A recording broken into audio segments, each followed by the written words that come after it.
So this is a really cool find.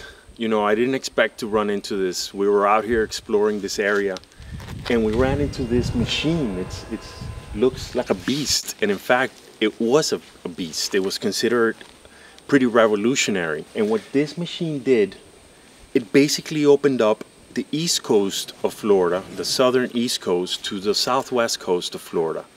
It was kind of the area's own little Panama Canal in some ways. Similar environment. It was full of mosquitoes, it was humid, it was probably terribly uncomfortable. They began trying to make that road in 1915, but unfortunately the World War I intervened, and all the funding and all the attention and all the intelligence, all the resources went into the war. And so this was postponed until the 1920s. And it was through the efforts, primarily, the name that most people recognize is Collier.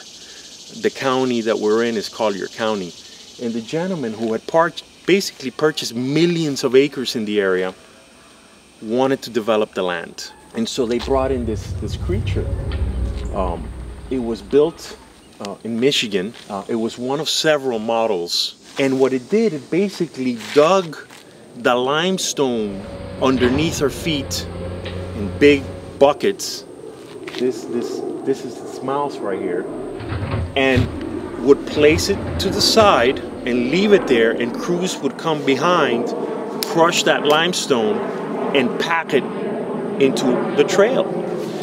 One of the most fascinating things that I've discovered, and maybe people who live in the area might also find this interesting, is that the Tamiami Trail really is a combination of the name Tampa and Miami, and is a Tamiami link, basically. In 1924, a company called the Bay City Dredge Works, a great name, brought this thing down here. It is really the last known version of this model, and it's a beast. It's heavy, heavy metal, and it is called the Walking Dredge, and it literally walks slowly. 18 hours a day, this beast would move across swampland, step by step. It was managed by 2 crews, basically 10-hour shifts, and it was non-stop for 4 years until 1928, when it was finally finished. This machine basically carved a path connecting both the east coast and the west coast of Florida, down here in the south, and opened up this land basically for people to move into and have what we have here today. So again, it's a cool idea. This almost looks like a creature known as the Walking Dredge. And the reason it's known as the Walking Dredge is particularly because of these footpaths, toeholds, let's say. And they were mounted either on wheels or rails or small platforms, and they were lifted slowly and pushed forward, and it would literally step forward all across. It was a giant beast coming across, eating up limestone. Primarily, the large pulley system allowed the crew to dig, to move the shovel basically back and forth as they dug out the limestone. Again, grueling work, sweltering heat, mosquitoes everywhere.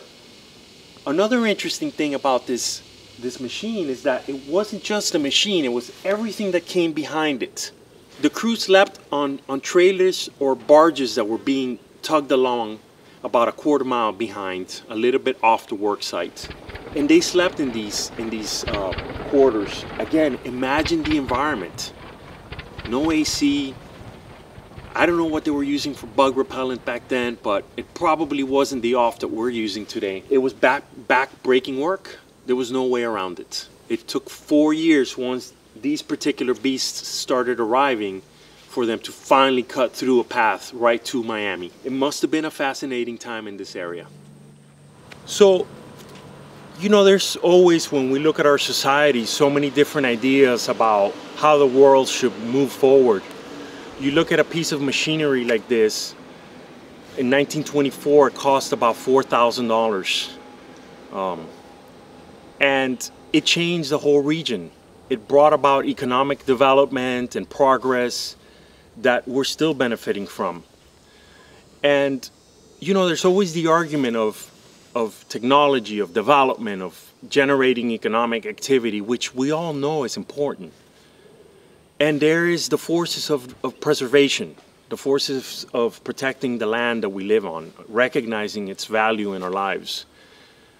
And there is a balance, and it can be crafted as such, where we can protect the land around us and still develop the world in a way that makes our lives easier and better. But there has to be a balance, and the people in this region, the early pioneers, were able to fashion and forge that balance.